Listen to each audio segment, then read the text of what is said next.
vous remercie aussi vous présent qui a respecté ces rendez-vous qu'on s'est donnés, des prier pour l'avancement de l'œuvre de Dieu. Qu'Éternel vous bénisse abondamment. Et je remercie Amen. aussi à Papa Régis, Maman Gabi, qui sont toujours là pour nous aider pour l'avancement de cette œuvre, pour être un canal auquel l'Éternel veut utiliser, où l'Éternel veut parler. Je vous remercie, que l'Éternel vous bénisse abondamment, quoi. Amen. Ok, nous allons Amen. commencer. Nous avons commencé un thème la semaine passée dont Papa Régis nous avait introduit les thèmes, qui était la famille. D'ailleurs, il nous a rappelé en entrant la famille. Et aujourd'hui, toujours dans cette même allure, aujourd'hui, on va parler d'un point qui est lié à la famille, on a déjà envoyé les thèmes dans le groupe, qui est l'unité. J'ai lu la parole dans Matthieu, chapitre 18, les versets 19 à 20. Amen. La Bible Amen. dit, Amen. je vous dis encore que si deux d'entre vous s'accordent sur la terre pour demander une chose quelconque, elle sera accordée par mon Père qui est dans le ciel, car là où deux ou trois sont assemblés à mon nom, je suis au milieu d'eux. Avant d'aller dans le profondeur de mon message, il y a un mot qui m'a attiré ou qui a attiré mon attention, c'est s'accorde. S'accorder, donc par définition, c'est être en harmonie, en accord avec quelque chose, aller bien avec quelque chose, aller bien ensemble, qui veut dire en quelque sorte l'unité ou l'union. S'accorder, qui est synonyme de l'unité. Et l'unité, par définition, selon le dictionnaire, du latin, unitas, unus, un seul, c'est qui est les caractères, c'est qui signifie un caractère qui est un, unique, les caractères qui est considéré comme informant un, donc plusieurs, un ensemble indivisible, un caractère qui est commun, identique, un pour plusieurs personnes. Et l'unité, selon la Bible, cela concerne à la fois l'unité de Dieu, l'unité du peuple de Dieu et l'unité de toute création. Et si nous sommes là en prière, c'est parce qu'on a eu un accord et on s'est accordé pour venir dans la présence de Dieu. L'unité.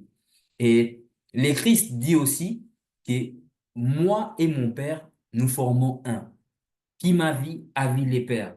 Au commencement même, au moment où de former l'homme, la Bible dit que Dieu dit, faisons l'homme à notre image.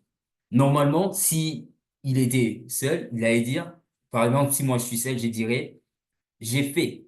Mais la Bible me dit que faisons l'homme, faisons l'unité. Et l'unité du peuple de Dieu, c'est après Adam et Ève eurent péché, il y avait la séparation.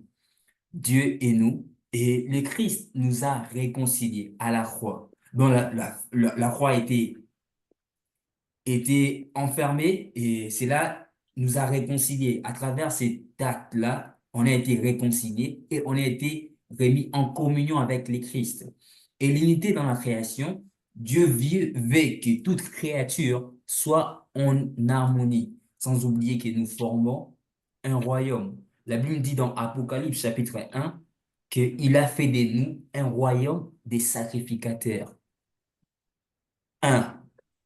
Et la Bible nous dit que Dieu valorise l'unité. C'est ainsi que dans Matthieu, là où nous venons de dire, la Bible nous dit que si, je vous dis que si deux d'entre vous s'accordent sur la terre pour demander quelque chose, elle sera accordée au nom du Père qui est aux cieux. Et dans le verset 20, la Bible dit que là où deux ou trois sont réunis en mon nom, je suis au milieu d'eux, qui signifie que Dieu accorde une importance à l'unité.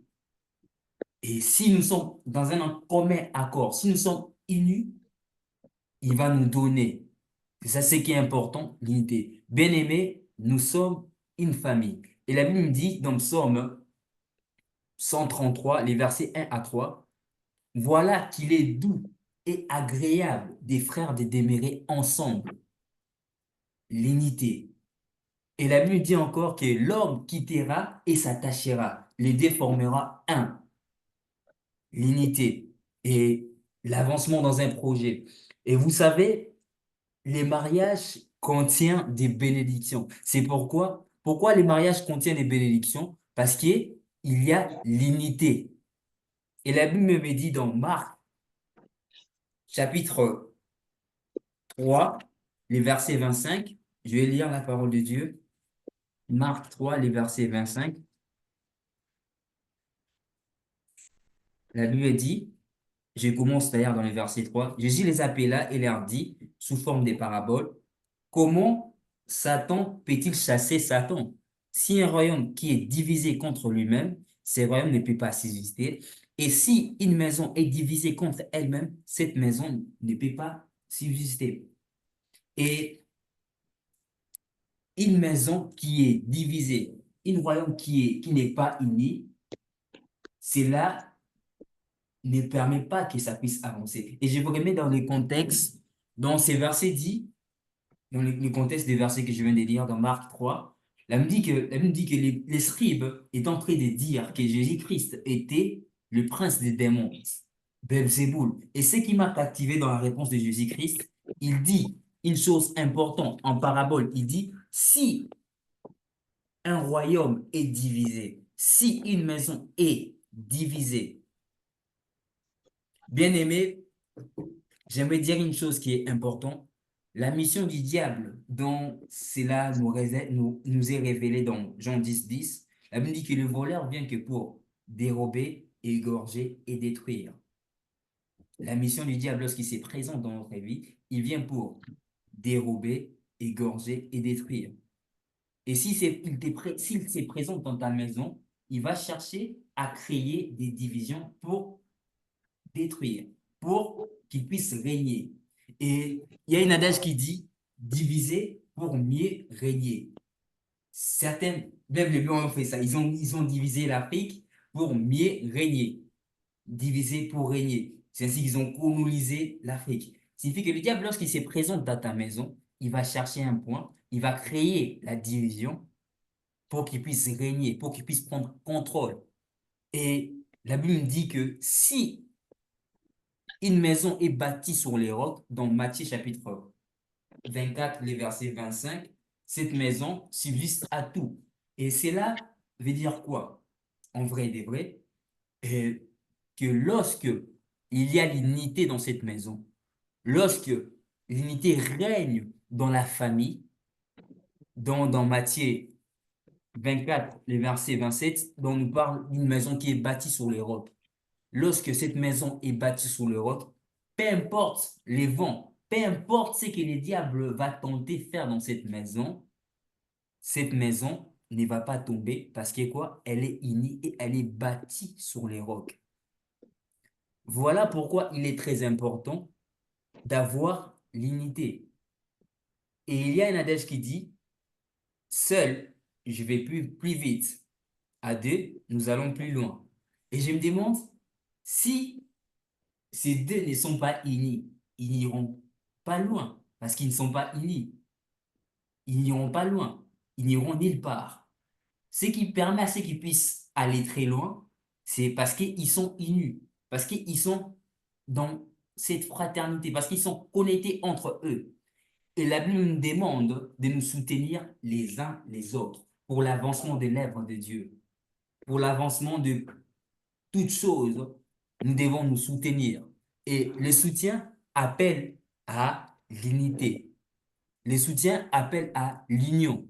Il est très important, bien aimé, de maintenir l'union dans la famille parce que le diable cherchera toujours un point pour entrer et diviser. Lorsqu'il va diviser, lorsqu'il va créer des querelles dans une famille, lorsqu'il va créer des situations, des embrouilles dans une famille, c'est le moment où il va prendre l'ampleur pour voler votre bénédiction, pour égorger ce que l'Éternel avait prévu pour vous et pour vous détruire.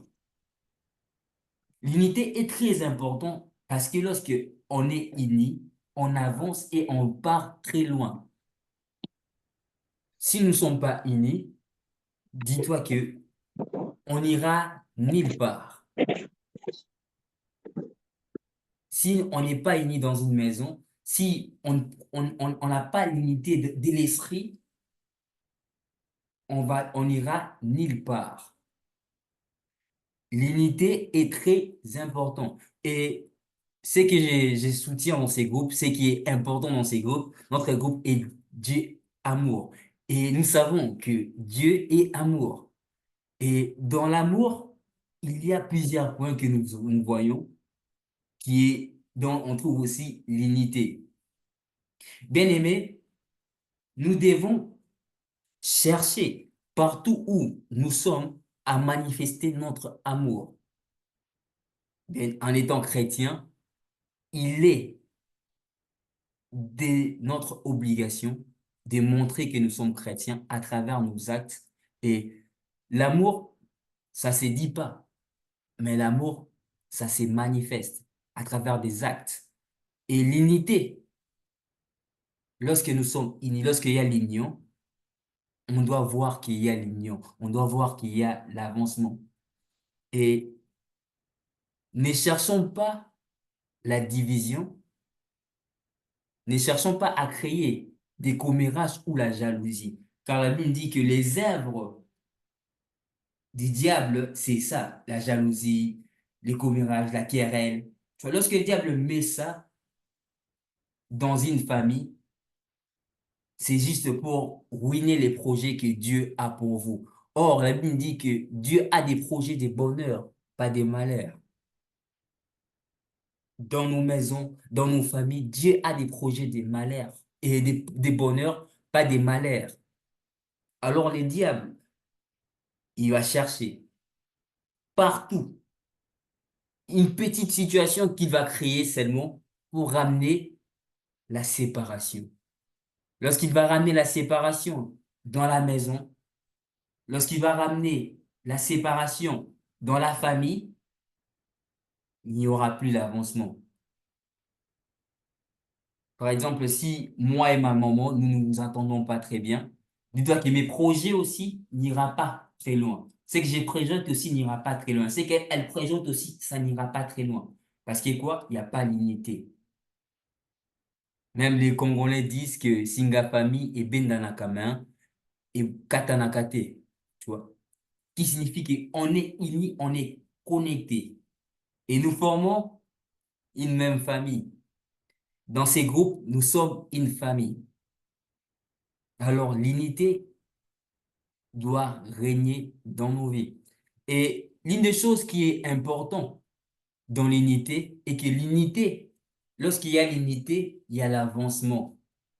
Lorsqu'il y a l'unité, tout ce que nous projetons va de l'avant.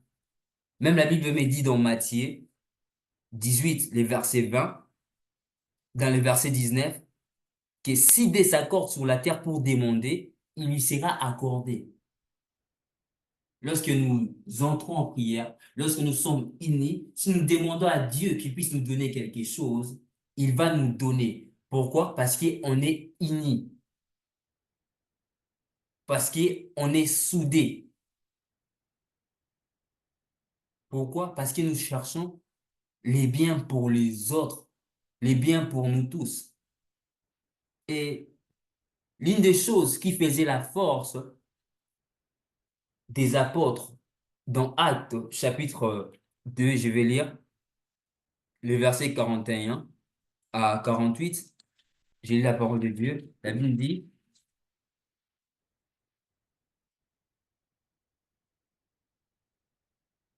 La Bible dit qu'il demeurait, acte 2, 41. La Bible dit que ceux qui acceptèrent sa parole furent baptisés en ce jour-là. Le nombre des disciples s'augmentèrent, 3 millions. Ils persévéraient dans l'enseignement des apôtres, dans la communion fraternelle, dans la fraction du pain et dans la prière.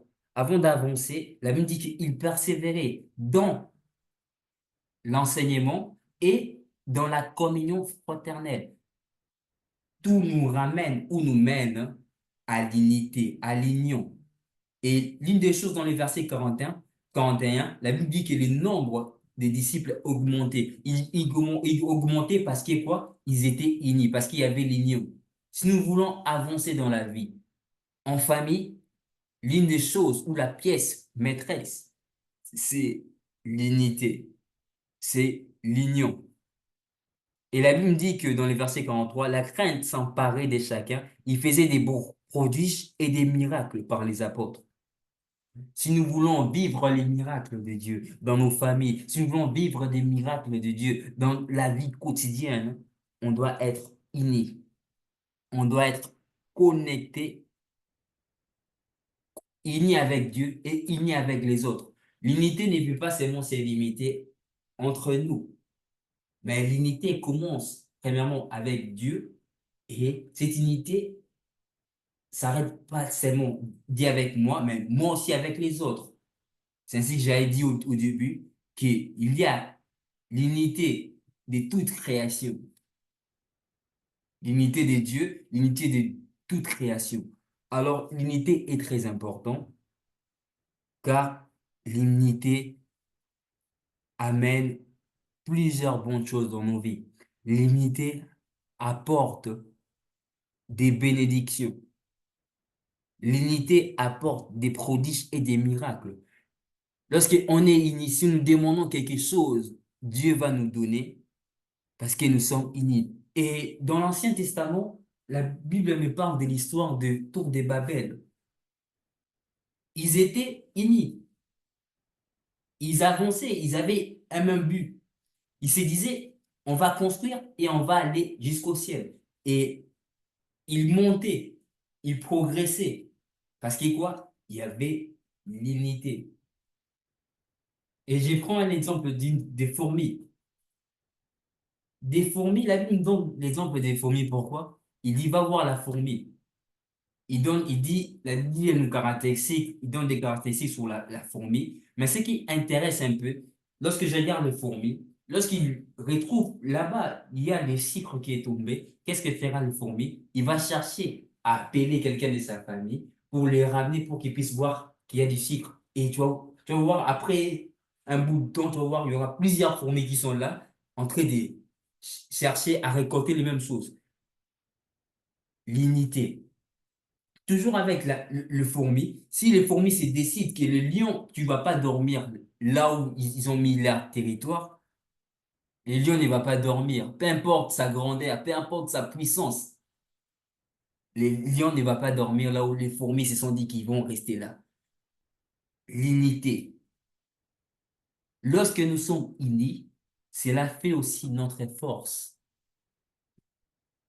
Si nous sommes unis, cela montre ou révèle la force.